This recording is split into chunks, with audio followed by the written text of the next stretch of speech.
You're watching USA News Hub, your home for breaking headlines, trending sports stories, and exclusive updates from across the nation. What if the most controversial tennis match of the year wasn't decided by talent, but by the rules? World number 1 Aryna Sabalenka walked into a global spotlight, and walked out with questions swirling around her legacy. Now, a former WTA star is asking the question everyone is afraid to say out loud. Why did Sabalenka accept those rules? The tennis world is still arguing, still divided, still unsettled, because what was promoted as entertainment was received as controversy.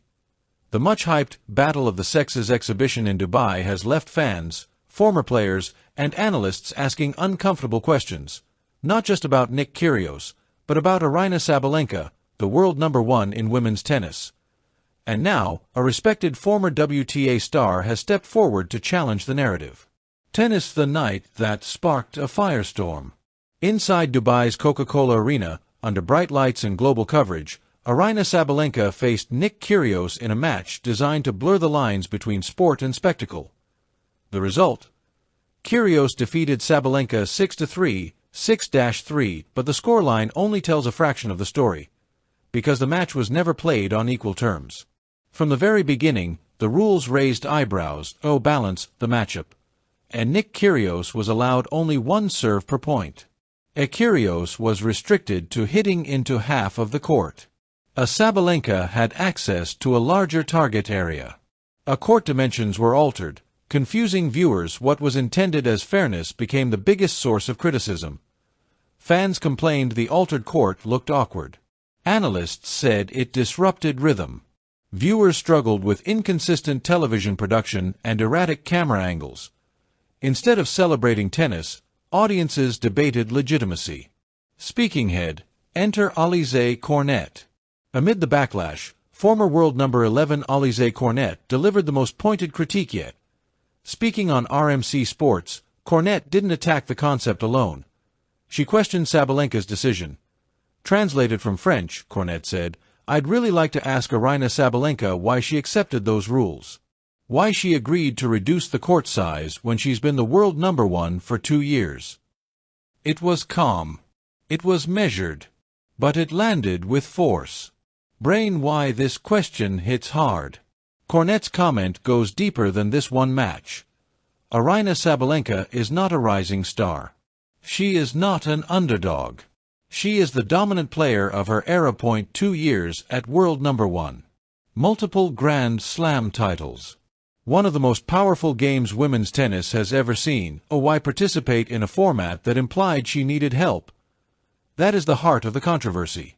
Crown Sabalenka's legacy under the microscope.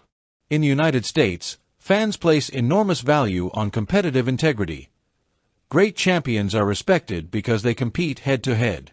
No handicaps. No altered rules. No asterisks. Cornet's comments echo what many American fans were thinking. If Sabalenka is truly the best, why not demand a level court?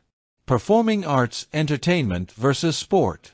Supporters of the event argue, it was just an exhibition. It was made for entertainment. It wasn't meant to be serious. But exhibitions featuring elite athletes always blur the line.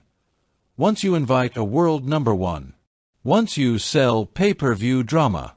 Once you market global pride. You invite scrutiny. And scrutiny arrived in full force. Collision. The gender debate reignited. The battle of the sexes concept has always been sensitive. History remembers Billie Jean King versus Bobby Riggs as symbolic, not adjusted. That's why many felt this match missed an opportunity. Instead of celebrating equality, critics argue it reinforced doubt. Cornet's question wasn't about Kyrgios, it was about principle. United States. How American fans are reacting. Across U.S. tennis circles, as some praised Sabalenka for participating, some felt the rules undermined women's tennis. Others questioned the event's credibility. One thing is clear. The conversation overshadowed the tennis, and that's never ideal. Thinking face. Did Sabalenka have a choice? One counterargument remains. Did Sabalenka have full control over the format? Was it contractually set? Was it sponsor-driven? Was it marketed as non-negotiable? Those answers remain unclear, and Sabalenka herself has stayed largely silent, which only fuels speculation. Puzzle piece: what this means going forward. This match may be over, but its impact is not. Future exhibitions will be questioned. Rule changes will be scrutinized.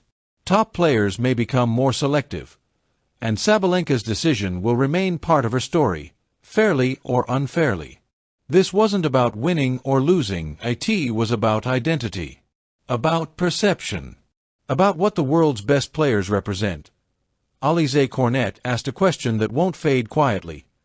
Why accept a system that suggests you need help when you are already the best? The tennis world is still waiting for the answer. Don't forget to like, subscribe, and hit the notification bell so you never miss a story that's shaping America and the world. We'll see you in the next update.